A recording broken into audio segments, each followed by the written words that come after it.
Kita lihat, kita cek tahun sebelumnya, anggota dewan hanya satu perempuan di Lombok Utara. Iya.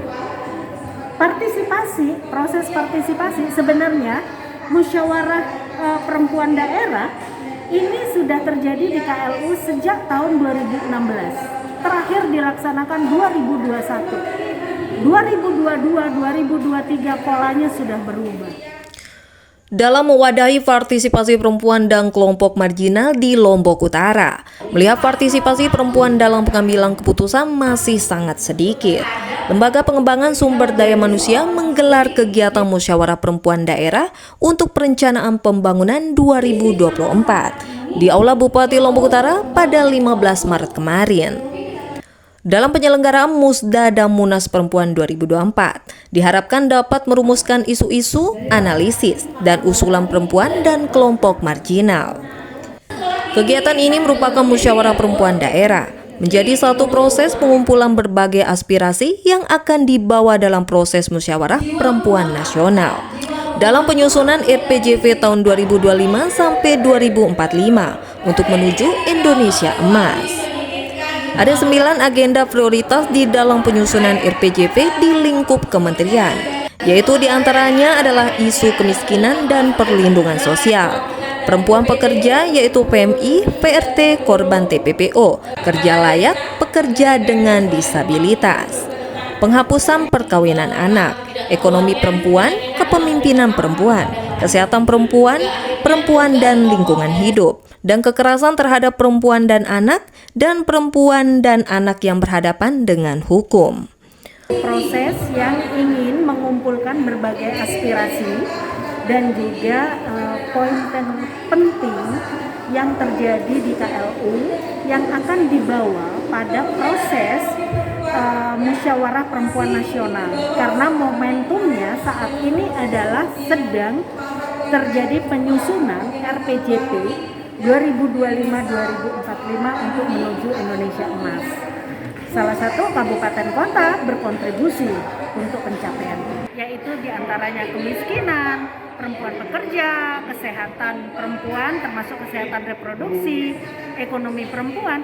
Itu justru agenda-agenda yang 9 ini sumbernya dari isu-isu yang dibahas di kabupaten, kayak gitu. Nah, saat ini isu yang 9 itu masih relevan dan itu memang terjadi di KLU. Soal stunting, itu kan kaitannya dengan perkawinan anak. Gimana KLU situasinya, kondisinya kayak apa? Apakah menurun atau justru naik kayak gitu? Isu kekerasan terhadap perempuan dan anak itu juga menjadi satu masalah yang penting untuk kita diskusikan. Kemiskinan, apakah seluruh masyarakat Lombok Utara sudah menjadi bagian dari penerima manfaat perlindungan sosial? Apakah sudah masuk di dalam DTKS? Ternyata kita juga masih menemukan isu-isu kemiskinan, terutama kemiskinan ekstrim. Perempuan yang bekerja di sektor informal, apakah sudah mendapat jaminan perlindungan sosial kayak begitu, upah layak dan lain sebagainya? Itu masih relevan dalam konteks Lombok Utara. Hanya faktanya Bu. seperti itu. Kalau ada peraturan pemerintah memastikan partisipasi perempuan minimal 30%, itu tidak pernah terpenuhi dan itu kelihatan. Kita lihat, kita cek tahun sebelumnya, anggota dewan hanya satu perempuan di Lombok Utara. Iya. Proses partisipasi sebenarnya musyawarah perempuan daerah ini sudah terjadi di KLU sejak tahun 2016. Terakhir dilaksanakan 2021. 2022, 2023 polanya sudah berubah.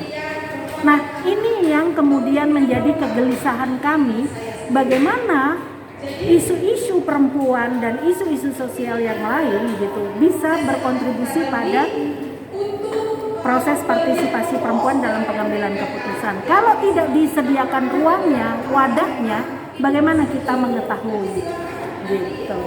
Mekanisme ini itu salah satunya untuk menggali persoalan yang tadi pada 9 agenda itu, termasuk juga bagaimana mendorong memperkuat perempuan untuk melek digital, finansial yang literasi digital, Terus kemudian pemberdayaan ekonomi.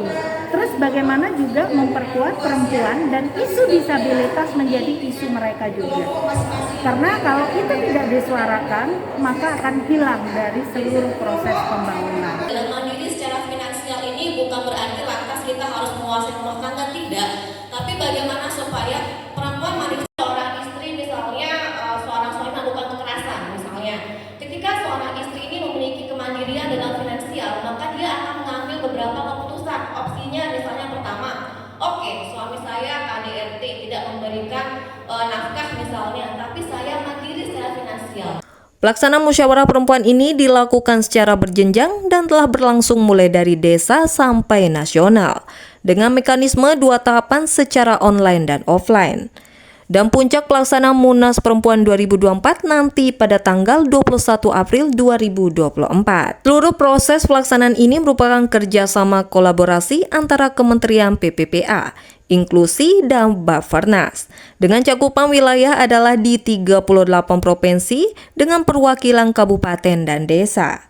Partisipasi perempuan dalam pengambilan keputusan. Musyawarah Perempuan Daerah untuk Perencanaan Pembangunan tahun 2024 di Kabupaten Lombok Utara. Dihadiri asisten 3 yaitu Kawisa Smita SH, Direktur BPSDM NTB Ririn Hayudiani, Ketua GUW Lombok Utara Yunita Afriliana, dan peserta yang terlibat dalam Musda Perempuan Lombok Utara sekitar 110 orang. Yang terdiri dari unsur komunitas perempuan dari berbagai kelompok, dari sekolah perempuan, kelompok PEKK, disabilitas, dan kelompok rentan dan marginal lainnya. Dari Lombok Utara, tim liputan melaporkan.